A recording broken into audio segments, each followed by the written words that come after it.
Podcasts are a great way of us being able to explain what it is we do, to share our knowledge or expertise with our ideal listener, especially when they're normally not available to be spoken to through other content mediums. But why should you bother? What is the reward that you're going to get, and how can you monetize your podcast? Good question. In this video, we're going to talk a bit about the different ways you should consider monetizing your podcast, even if you haven't got a huge audience.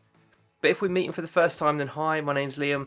I'm creating videos on podcasting, creating online learning resources, but also later on I'll be creating videos on how to create videos too. So if that's of interest, then why not consider subscribing? But podcasting is something that is a fantastic opportunity for you. As I said, especially if you're not necessarily up for getting on camera just yet and you want to build your confidence but share the value that you've got to offer. But with them requiring at least some level of work, if not outsourcing your podcast to somebody to support you with that, it can be hard to actually see the value that you're going to get back from it and the return on that investment that you're making, whether that's just your time, having paid out for some equipment, or even outsourcing your podcast services to somebody who's going to take that stress away from you. So let's start off with the obvious one that you're probably aware of, and that is sponsorship. So it is possible for you to get sponsors for your podcast, just like a TV show or a radio show. You can put a sponsor in the recording itself. Now, sponsorships often work out on something called 1000 CPMs, which basically means 1,000 listens per episode that's being aired. So when an advertiser might approach you with a prospect of advertising on your show, often they'll want to see the analytics behind that to make sure that they're going to get the value from their end and how many listeners they're actually going to get to air their message to. Now, if you're a small podcast and you haven't necessarily got that huge listenership, it is possible for you to reach out to some potential sponsors and strike some kind of deal. Now, there's two ways of actually adding sponsors to your show. You can record the audio itself. So as you're talking via your podcast, you can take a moment and have that literally in the episode itself. Or what you can do is you can have a pre-roll or a post-roll. So pre-roll being the audio that's presented to the listener before they start listening to the podcast itself, and post-roll being, you probably already guessed, after that episode has finished. Now, one thing I would err on caution of is not having too long an advert and making sure that your audience member is identifying that it is an advert, because the last thing you want is to ruin that trust that you've built with your audience member if they suddenly think something fishy is going on. Now, something you've probably also heard of recently is that podcasts that are really popular can also have the rights bought to them.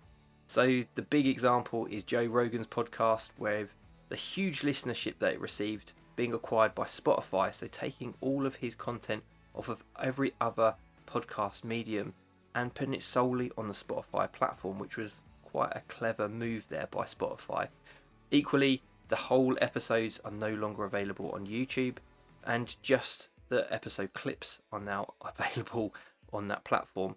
And I understand Joe got a load of money thrown his way and he was able to support the team with that particular deal.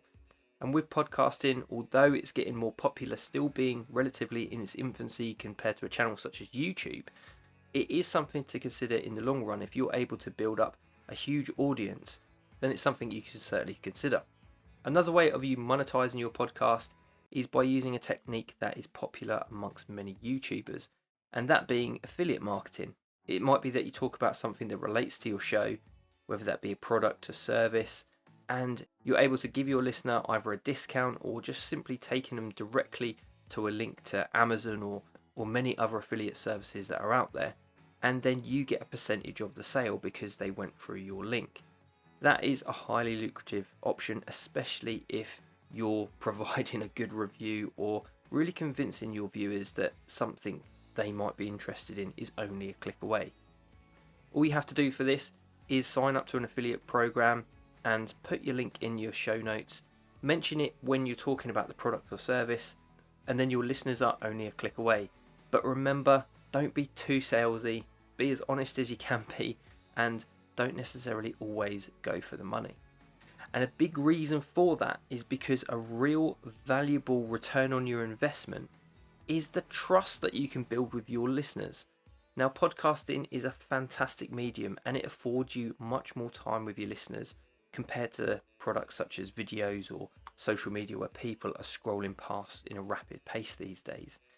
So it is really important to value that trust and that relationship that you build with your podcast listeners, because what you'll find is that they will listen to your show, they'll build up that relationship with you, and then when your products and services are something that they need, you'll be the first person that they come to. Equally, if you are able to build a huge amount of trust with your audience and you can get them energized and actually taking action on what it is that you're saying, then another option for you is by creating a live event, whether that be virtually or hopefully in the near future it's going to be when we're able to get back into a live situation again. People will actually buy tickets to come and watch you record an episode and have that live audience experience, which is something that is certainly to be considered, especially if you can build your audience up to a pretty decent level.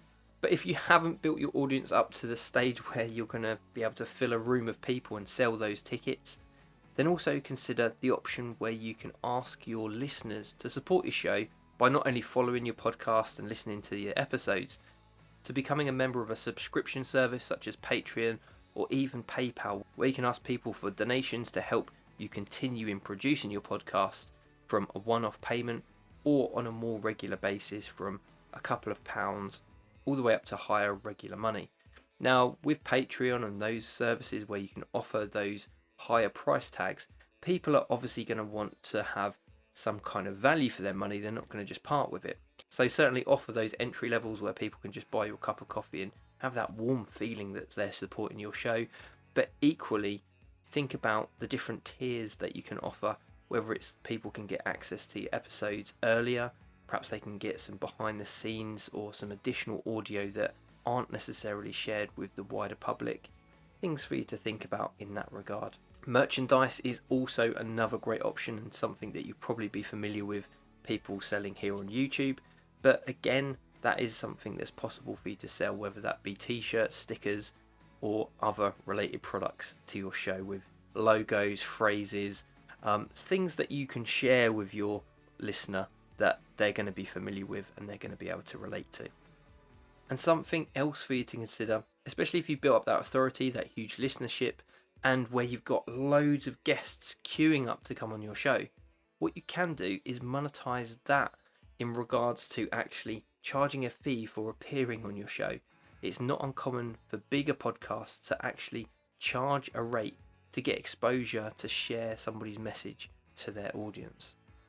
So I wonder if you have learned some different podcast monetizations and return of investment in this episode. If you have, I'd love for you to give us a like. If not, then why not thumbs down?